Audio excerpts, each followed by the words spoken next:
We have a problem, Batman. Gotham needs you again.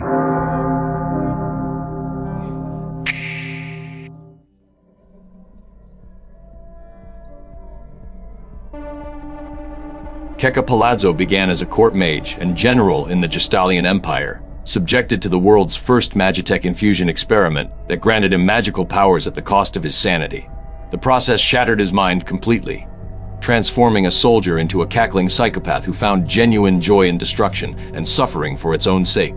Unlike most villains who seek power or revenge for understandable reasons, Kefka embraced nihilism so completely that he sought to destroy all existence simply because he could, eventually succeeding in becoming a god and poisoning the world itself. Kefka possesses god-level magical abilities after absorbing the power of the Warring Triad, granting him reality, warping capabilities, devastating elemental attacks, and the ability to reshape the world according to his whims. His signature move, Light of Judgment, can obliterate entire cities from his tower in the sky, making him capable of genocide on a planetary scale. His greatest weakness is his complete insanity and inability to plan beyond immediate destruction. He doesn't build anything, doesn't maintain alliances, and his chaotic nature makes him fundamentally self-defeating.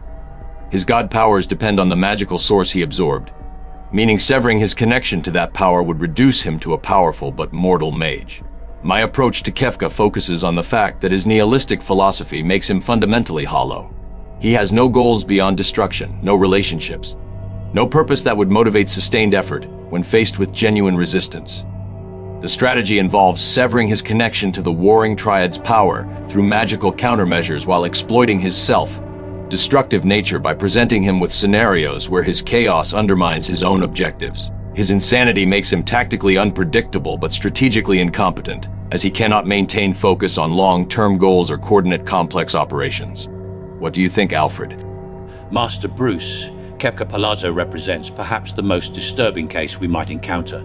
Someone whose humanity was literally destroyed by an experimental procedure that was supposed to make him stronger. The tragedy isn't that he became evil, but that the person he was before the magitech infusion was completely erased, replaced by something that finds genuine pleasure in others' suffering.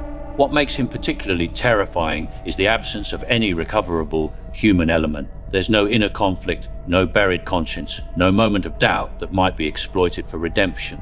He's not fighting for anything or against anything. He simply wants to watch the world burn because destruction amuses him.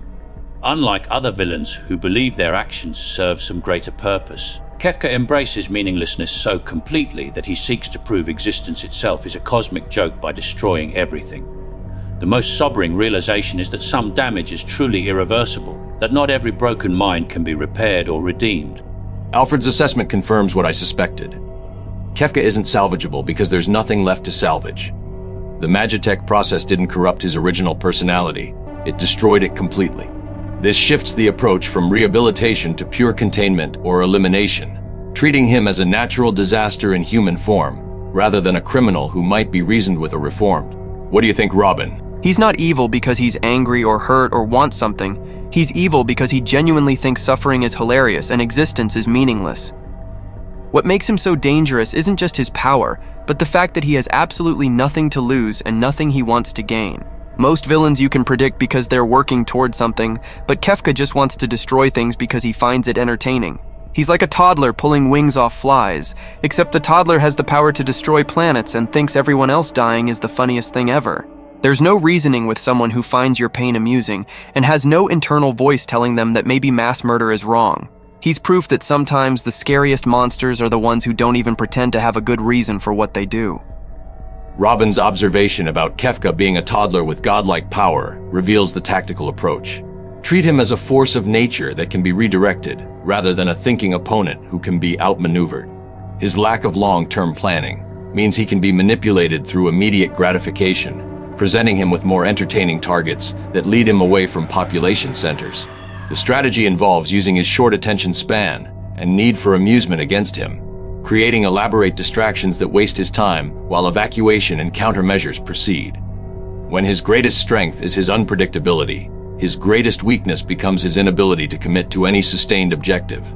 The magical dependency on the Warring Triad provides the only realistic path to defeating him, as severing that connection would reduce him from godhood to merely a powerful but mortal mage who could be contained through conventional means.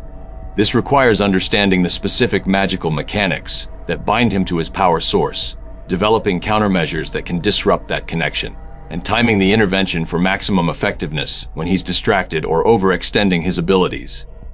The approach involves collaboration with magical experts who understand the nature of his transformation, research into the original magitech process that created him, and development of magic technology specifically designed to target his unique power signature.